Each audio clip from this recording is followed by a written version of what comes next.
You know, I want to read to you something that I put in my book, and I really like this. I don't know why the author changed this, but I really like this.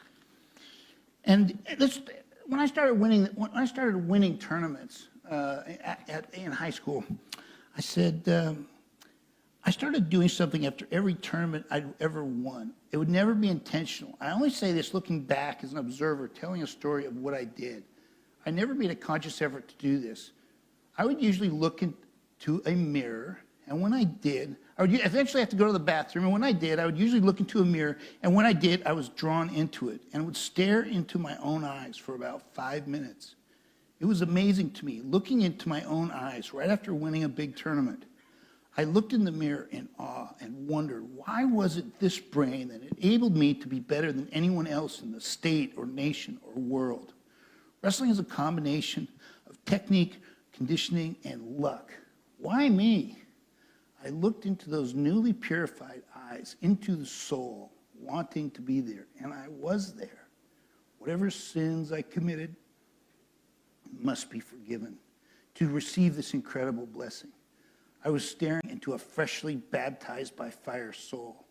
I was so thankful and grateful that my past was not punishing me, and that it was the path and the past I took that led me here, with whatever sins I committed along the way. Now I would do my best to preserve this feeling and use it to achieve even greater heights. I was now full of good, pure, wholesome, happy energy and wanted to look at the brain that gave me this, the brain that God loved and blessed. This was one of his most loved brains. Why me? Others knew as much, worked as hard, wanted it as much, maybe. But there was a difference. This brain was given a gift, an indefinable special edge, and I sat and looked for it while I loved myself for who I was. Sins and all, I was happy I was me. You know, there's a great quote by Theodore Roosevelt. He said, you know, it's not the critic that counts. It's not the man who points out where the strong man stumbled.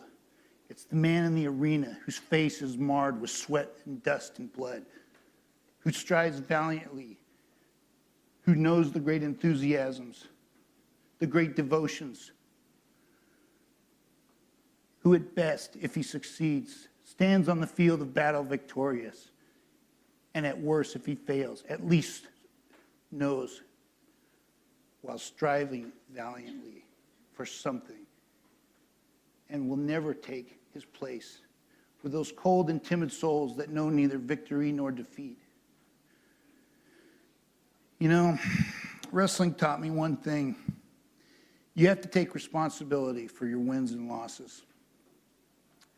Your life is up to you. Make it count. I want to thank you.